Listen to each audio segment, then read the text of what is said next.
Hi, it's Jessica from Enchanted Nails in Emmett, Idaho, and I am here today with a brand new video.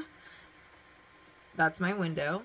In the middle of the night, actually super early morning. Oh, it's 5 o'clock finally. Okay. With a brand new video. I'm going to cover that mess back up. My she shed is messy, you guys. It's always messy. Always. It's ridiculous. Okay, we're talking about the top 3 things that you need to know when you are a nail tech. 3 most important things. Starting at number 3, we have make sure you have all your licenses, permits, and insurances that you need. Now, in the state of Idaho, and this is why I use the state of Idaho, because that's where I obviously live, and these are the rules that I am familiar with because I'm not licensed in any other state. But you need to be licensed as a nail tech. And then, for example, in the state of Idaho, you need to license your spot within a shop if you're going to be a booth renter. That's called a contiguous license. And a contiguous license, this is that, must be within a primary shop license. And the primary shop license typically has several contiguous licenses in there because there's several booth renters. So in the state of Idaho, you need at least 2 licenses if you're going to be a booth renter nail tech. Same with hairdresser, blah, blah, blah. Permits. Now, this mostly pertains to if you have your own salon. Check to make sure that you have all of the permits that you need. And I'll tell you, there's a lot of them. If you want to get an LLC, that's super easy. It's $100. I don't remember exactly how to do it, but that's super easy. So make sure that you have that paper, get an EIN, tax permits, city permits, all those permits, sales tax permits if you plan to have retail, and then insurance. Make sure that you have insurance over liability and like health. And I don't mean for yourself because that's a joke. That's a messed up situation we're not even going to talk about. Health insurance as self-employed. Let's not even go there. But what do I mean by health insurance? I mean like liability with medical. That's what I was talking about. Just make sure that you have it. It's important. I'm only putting this in the number 2 spot because I'm making a video. This is equally, if not more important than number 1. Maybe not. This is very, very important. Okay. Sanitation. Sanitation. Okay. I know that barbicide has gone up in price, like ridiculous amounts of money, but it is vital that we sanitize our stuff and use new files every time and use new sanding bands every time and sanitize your carbide bits between every single person and throw away your hand files every single time. And just sanitation is so very important. This should have been taught to you in beauty school. You should have learned this a very long time ago in beauty school. I'm sure that it's not news to you that you need to sanitize your stuff. I'm just saying it is of great importance. The whole entire purpose that the law was even made was to safeguard the public's health and safety. So know what you're doing before you go out there and start working on people. Make sure you're not contaminating, cross-contaminating and stuff like that. Know what you're doing. Come on now. Okay. Now, this is what made the number 1 spot for this video: customer service. Customer service is number one for this video. Okay, I'm going to talk about a few things specifically. Don't be rude. I don't even know why I should have to say this. Do not be rude to your clients. They're quite literally paying your bills. Let's not forget that. Okay? Let's not forget that that's how we make our money, is by providing services and then getting paid for them. People are not going to be happy about paying for services if it was a horrible experience for them. And you most certainly are not going to get a return client by giving out poor customer service. This is especially important. It's especially important to everybody.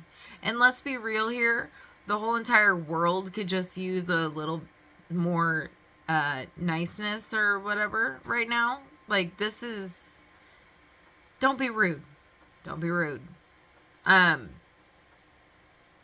Admit your shortcomings. If you are a new nail tech and it's going to take you 3 hours to do a full set, you need to tell your client that. You do. It's important that you tell them that. And here's how you would do something like that.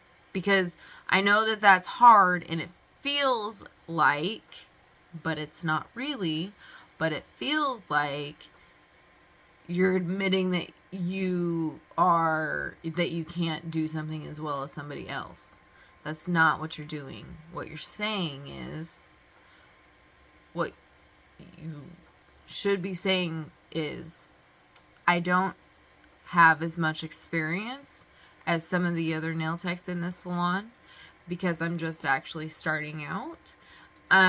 So this service is going to take me about 3 hours or so to do.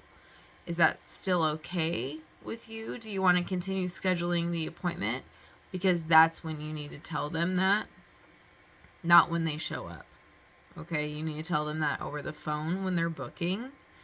This is especially important in little towns because word gets around and there's a limited amount of people. Okay, that's what I was going to say earlier. I remember now. But admit your shortcomings. And if you can't do some nail art or something, just tell them that. People understand. People just want to know. People just want to know. Just think about it. You would want to know. You would want to know. So just tell them. And most of the time, people are okay with it. If they're not okay with it, they'll tell you that too. And then you can go from there. You know? Okay. And this is a customer service secret that I use all the time. I even do this when I'm rescheduling appointments. Not rescheduling. Booking appointments. And a lot of people would argue with me on this one. But this is what I do. So, this is what I say to new clients after I'm done doing their nails and as I'm getting them checked out and da-da-da. All right, let's get you checked out. And I use glossgenius.com, Gloss Genius as my booking website. And I'll put a referral link in the description box because that's the best booking system in the whole entire world. It's amazing. It's amazing, you guys. I love it. Okay. So anyways. Damn it to hell, what was I talking about? Okay, so when I am booking clients and I just get done doing their service, okay? I'm like, so, let's get you checked out. Okay, da-da-da. Do you want to schedule another appointment with me? Or do you want to just go onto my booking website when you have a chance to look at your schedule? Okay, now this gives them an option to either know for sure that they don't care what day or time, they're going to get back in with you. They're going to reschedule. Okay? They're going to make it happen. Or they have their schedule with them and they can make that happen. Otherwise, give them that option, because maybe they need to think about it. Maybe they need to think about whether they want to keep their nails on, whether they can afford it, because maybe it might not be in their budget. Maybe it was a one-time special thing that they were just doing for themselves. And let me tell you guys something. There are 2 types of nail clients. One, these are the first type of nail client, okay? And there's I would say it's like a 75-25%, and this is the 25%. It's part of their appearance. It's just part of who they are. It's part of their persona. It's part of their everyday look. And it's usually like pink and whites, or a solid color, or just something very, very simple, and they want in and out. Okay, pair those ones with the nail techs that can get them done in 45 minutes. That's who those people want to go to. Now here's the second type of 75% of the women or clients that come in to you are doing something nice for themselves. They're doing something that is called self-care. And we want to not only encourage that people take care of themselves in a good way, but we also...